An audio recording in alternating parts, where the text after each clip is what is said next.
was, again, these rates increased, working people were unable to afford it because, again, our wages have stagnated, we're not getting paid enough, health care, etc. So this led to 3 million people being forced out of their homes and into foreclosure.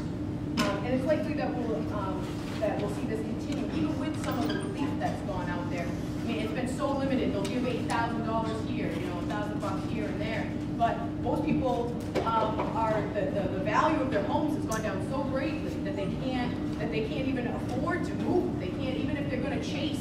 You know, a lot of folks would say, maybe I could move to get a better job. Maybe there's another area of the country that I can move, and then I could, you know, try to start up my family again, try to get things going again. But it's impossible because all of a sudden you have this huge house that you had, and that has basically hardly even half the value that you once bought it for. And just to go into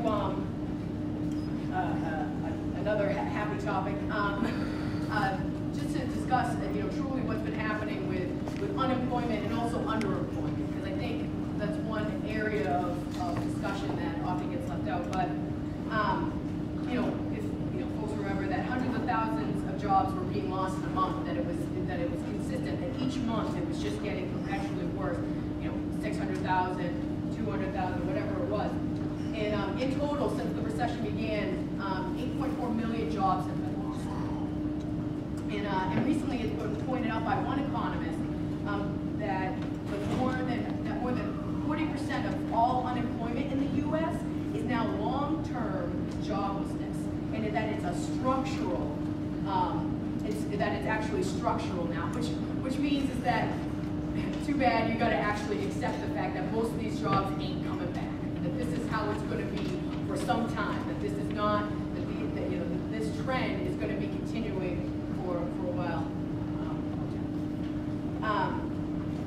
And you know, it's pretty interesting that the folks that have been laid off and unemployed now for some time, it's always like they'll be blamed like, oh, well, they get benefits, they like, who wouldn't want to not work and get paid for it, what a good sweet deal that is, and that they're the ones that are bleeding off the system, that they're actually the vultures in all of this. But when in fact it's the corporations that never pay us enough, so we have to rely on things like welfare, food stamps, and all these other assistance programs that we need, and that that they're constantly creating these conditions for us, that we have to go and get extra money to be able to just provide for the bare minimum of our families.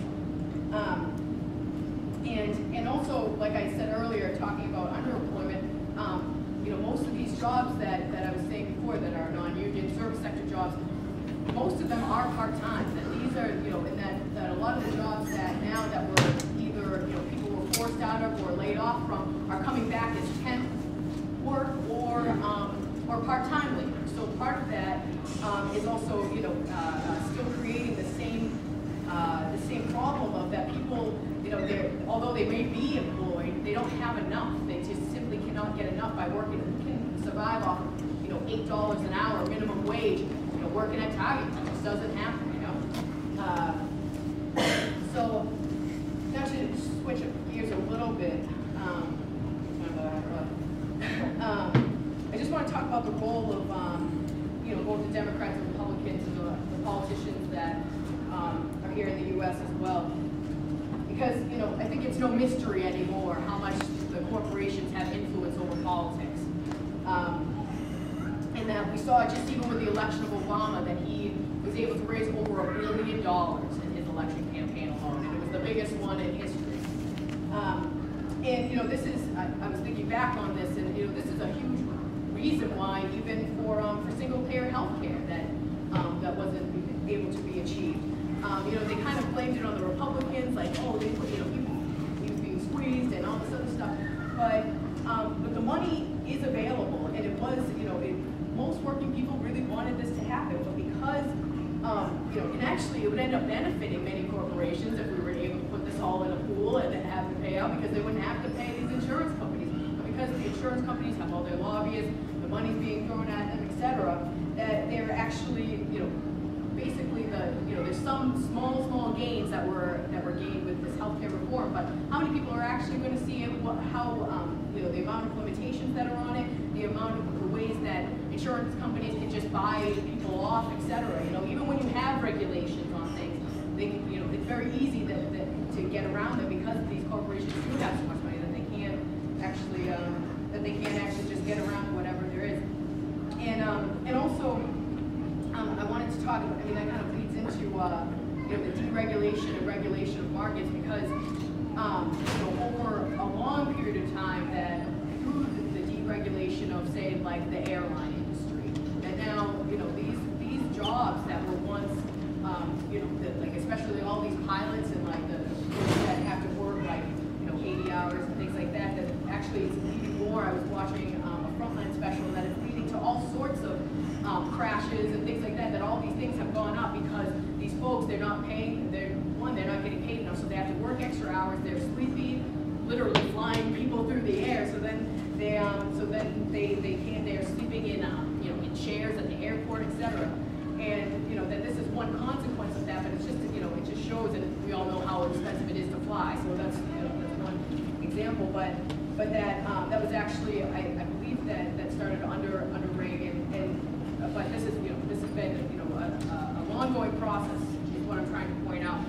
And also I was thinking more about how regulation has failed when it comes to the policies of both the Democrats and Republicans with the BP oil spill. That was pointed out a little bit earlier, but even with all these regulations that are supposedly put on at these oil companies, that they were so easily able to get around them, pay them off, and that 11 people died on these rigs, and yet no one is held accountable. Nobody has paid for this. You know, they're letting the same people that let this happen in many ways in the pursuit for profits, continue to try to clean up the mess after it happened. And there's also the bailouts and bonuses, which always is a thorn in all working people's side, I think. Thinking about the fact that these people got hundreds of billions of dollars of our taxpayer money, I think never sits too well with most folks. But you know, it was justified. The whole reason why these were justified, these bailouts, these bonuses, etc. And in general, why these corporations need these super profits, why they need to make these profits in general, is that they can put people back to work, that they'll invest, that we'll get our jobs back, and then they'll expand credit, etc. And that hasn't happened.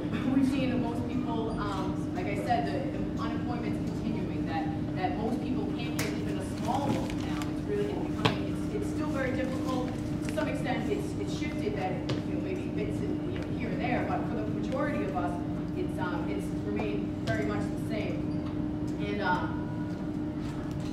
And one final thing that I want to say about this is that, you know, often, you know, both the Democrats and Republicans have supported the wars in Afghanistan and Iraq, and we're also told on the other side of this that there is no money. That we're sorry that there's no money available. That, you know, that states are supposed to balance their budgets and all this stuff, which means slashing the living standards of people in those states, meaning laying off teachers, laying off public sector employees, etc.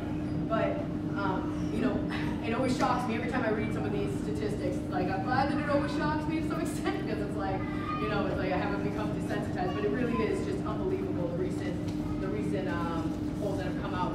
So the direct costs in Iraq has totaled 12.5 in a month. I should probably put that in there too. That it's in a month in Iraq is $12.5 billion. The direct costs in a month in Afghanistan is $16 billion. The total direct cost of Iraq is $737.5 billion. The total direct cost of Afghanistan is $354.4 billion. I mean, we're talking trillions of our money going into wars